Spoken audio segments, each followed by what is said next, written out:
According to an Ipsos survey of 26,000 voters conducted for Euronews, a clear majority of Europeans believe the EU's decisions are worsening Europe's agricultural independence.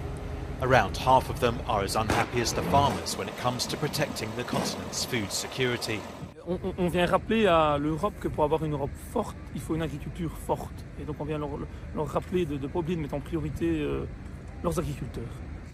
Food security is central to the EU's farming subsidies programme, the Common Agricultural Policy, or CAP, which is one of the bloc's biggest cash handouts.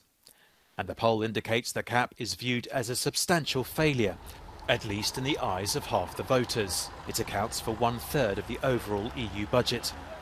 The fear is that the EU may not be able to secure a basic food supply in the future. 49% of Europeans think the EU is not doing enough to protect their food and their crops. Romanians are the most optimistic. They're moderately satisfied. Dissatisfaction runs highest in the major agricultural states, including France, Italy, Spain, the Netherlands and Poland. The most negative views come from those who support far-right parties, right-wing parties and far-left parties. But those who support left-wing parties and the Greens are more likely to think the EU's agricultural policies are good.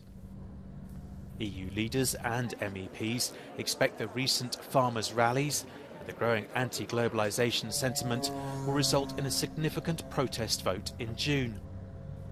There's a clear divide between the left and right on views towards agriculture, but it's the far right who are expected to make the biggest gains, and their supporters are particularly dissatisfied with the EU's agricultural policy. The recent crisis, pandemics and the return of war to Europe have generated a fear that a lack of food and farming independence will further weaken the EU, and that will expose its citizens to shortages in food. Meanwhile, farmers say that the Common Agricultural Policy's reforms have turned their sector into a non-profitable business.